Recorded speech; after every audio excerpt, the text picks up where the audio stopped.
స్త్రీల విద్యాభివృద్ధికి కృషి చేసిన తొలితరం మహిళా ఉద్యమకారిణి సావిత్రిబాయి పూలే అని జిల్లా కలెక్టర్ రాజరాజు పేర్కొన్నారు. కలెక్టర్ కార్యాలయంలో సావిత్రిబాయి పూలే 195 జయంతి సందర్భంగా మహిళా ఉపాధ్యాయ దినోత్సవం జిల్లా విద్యాశాఖ ఆధ్వర్యంలో మహిళా ఉపాధ్యాయులతో కలిసి జిల్లా కలెక్టర్ అధ్యక్షతన ఘనంగా నిర్వహించారు. ముందస్తుగా జ్యోతి ప్రజ్వలన గావించి సావిత్రిబాయి పూలే చిత్రపటానికి పూలమాల వేసి కార్యక్రమాన్ని ప్రారంభించారు. ఈ సందర్భంగా జిల్లా కలెక్టర్ మాట్లాడుతూ మహిళలకు ఆడబిడ్డల చదువు కోసం సావిత్రిబాయి పూలే చేసిన విశేష సేవలకు గాను ప్రతి ఏటా జనవరి 3వ తేదీన వారి సేవలను స్మరించుకుంటూ అధికారికంగా మహిళా ఉపాధ్యాయ దినోత్సవం జరుపుకుంటామని గుర్తు చేశారు. సమాజంలో ప్రతి సామాన్యుడికి మహిళలు చదువు ప్రాముఖ్యతను చాటి చెప్పే వీరవంతి సావిత్రిబాయి పూలే అన్నారు. సమాజ చైతన్యం విద్య ద్వారానే సాధ్యపడుతుందని, మహిళలు విద్య అభ్యసించి మహిళా ఉపాధ్యాయులుగా అనేక రంగాలలో చరిత్రపట్లో తమదైన స్థానాన్ని సంపాదించుకున్నారని వివరించారు. ఎందరో మహిళా మనులు విద్య ద్వారా ఉపాధ్యాయులుగా అనేక రంగాల్లో ప్రథమ స్థానంలో ఉన్నారన్నారు. మహిళల చదువు, వారి అభ్యున్నతి, మహిళా టీచర్లు గురించి వారి విద్యను అభ్యసించి మరొకరికి విద్యా బోధన చెప్పవచ్చని చెప్పిన వీర వనిత సావిత్రిబాయి పూలే అని గుర్తు చేశారు. ఎంతోమంది త్యాగదనుల ఫలితమే మనకు స్వాతంత్రం సిద్ధించిందని తెలిపారు. సమాజ చైతన్యంతో మహిళల యొక్క భాగస్వామ్యాన్ని గుర్తు చేస్తూ మహిళా ఉపాధ్యాయ దినోత్సవం సందర్భంగా ఉపాధ్యాయులను ఘనంగా సన్మానించారు. ఈ కార్యక్రమంలో జిల్లా అదనపు కలెక్టర్ నగేష్, జిల్లా విద్యాశాఖ అధికారి విజయ, జెడ్పీసీఓ ఎల్లయ్య, డిఆర్డీఏ జిల్లా సైన్స్ అధికారి రాజిరెడ్డి, మహిళా ఉపాధ్యాయులు, విద్యాశాఖ సిబ్బంది తదితరులు పాల్గొన్నారు. మరి మనం ఈ యొక్క కార్యక్రమాన్ని చేసుకుంటున్నాము. తొలి మహిళా టీచరు, మరి ఇక్కడ మహిళలందరూ టీచర్స్గా ఉన్నామంటే, మరి మేము అందరం కూడా ఈ స్టేజ్లో ఉన్నామంటే మరి ఆవిడ యొక్క కృషియే. మరి ఈరోజు మీ అందరికీ తెలుసు,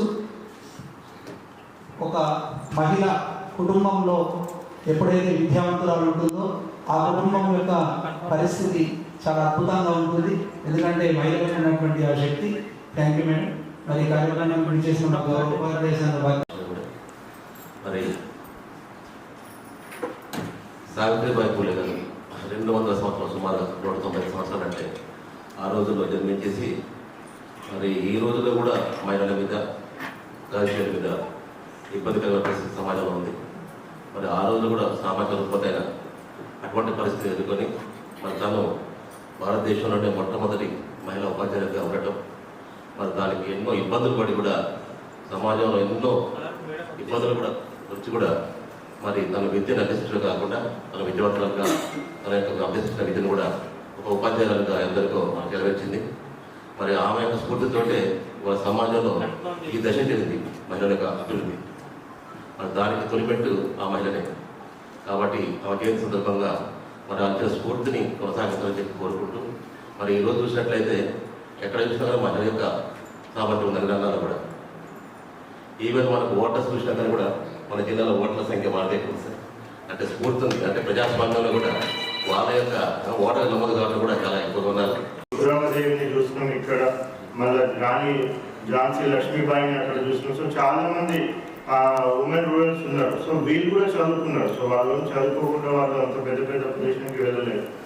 బట్ అట్టడుగు వర్గాల నుంచి కూడా వచ్చి ప్రతి ఒక్కరు కూడా, అంటే సామాన్యులు కూడా చదువు అనేది మహిళలకు, ఆ సామాన్యులు కూడా చదువుకోవచ్చు, సామాన్యులు కూడా చదువు చెప్పాలి అనేసి ఒక మంచి ఉద్దేశంతో మరి మహాత్మా జ్యోతిబా పూలే గారిని ఆదర్శాన్ని తీసుకొని, సో ఆయన ఏదైతే సమాజంలో చైతన్యవర్తం పరచాల్సిన అవసరం ఉంది అనేసి సమాజ హితం కోసం మహిళల చదువును ఆయన ప్రోత్సహించి మరి ఆయన భార్యని ఫస్ట్ ఆమెను చదివించి ఆమె ద్వారా, సో ఆమె ఎంతైతే కష్టాలు పడదో, సో ఆ చదువుకోవడానికి అంత ఈజీగా ఆమెకు చదువు రాలేదు.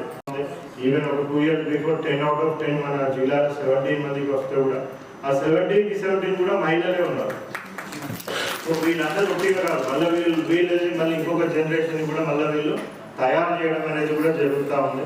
అంటే టీచింగ్ అంటే ఓన్లీ మన ఇంట్లోనే టీచింగ్ అనేది, మన స్కూల్లోనే టీచింగ్ అనేసి కూడా కాదు. సో ఉమెన్ ఎడ్యుకేషన్ ఒకసారి అయిందంటే మొత్తం ఆ కుటుంబంలో ఉన్న పిల్లలందరికీ కూడా ఒక మంచి లక్షణాలతో, మంచి గుణాలతో తీర్చిదిద్దడం అనేది జరుగుతూ ఉంది. సో ఇది ఒక మంచి పరిణామం మన దేశంలో చాటు చేసుకున్నదంటే కంపల్సరీగా అది సావిత్రిబాయి పూలే గారిది ఎంతో కృషి దీంట్లో దాగి ఉంది. సో ఇంకొకసారి మనందరం కూడా ఇటువంటి ఎంతో మంది మహనీయులు ఉన్నారు. సో కొద్ది మందిని మనం స్మరించుకోలేము, కొద్ది మందిని మనం స్మరించుకోలేము.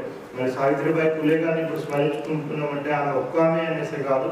సో ఆమెలాగే ఎంతో మంది కష్టపడితే కానీ మనకి ఉమెన్ ఎడ్యుకేషన్ కానివ్వండి, ఉమెన్కి ఓటింగ్ రైట్స్ కానివ్వండి, ఉమెన్కి ఈక్వాలిటీ సొసైటీలో కానివ్వండి, ఇవన్నీ ఉట్టిగా మనకు వచ్చినవి కాదు. ఎంతనో కృషి వల్ల వాళ్ళు చేసిన త్యాగాల వల్లనే వచ్చింది. కాబట్టి వాళ్ళని ఇంకొకసారి సావిత్రిబాయి పులే గారిని మనం స్మరించుకుంటూ, ఆమెతో పాటు ఎంతనో మంది కాంట్రిబ్యూట్ చేసిన వాళ్ళందరి త్యాగాలను కూడా స్మరించుకుంటూ, ఇంకొకసారి మనము ఈ సమాజ నిర్మాణానికి, భావి భారత సమాజ నిర్మాణానికి మనము అంకిత భావంతో పనిచేయాలనేసి మనం కూడా ప్రతిజ్ఞ గ్రూపులతో ముందుకు వెళ్ళాల్సిన అవసరం ఉంది. మరొకసారి ఇక్కడికి వచ్చిన ఉపాధ్యాయులకు, మహిళా ఉపాధ్యాయులకు ఎస్పెషల్లీ, మళ్ళీ అదేవిధంగా ఇక్కడ వచ్చిన మహిళలకి అందరికీ కూడా, విద్యార్థులకు అందరికీ కూడా పేరు పేరున సావిత్రిబాయి పులే గారి జయంతి శుభాకాంక్షలు తెలుపుతాను. Thank you.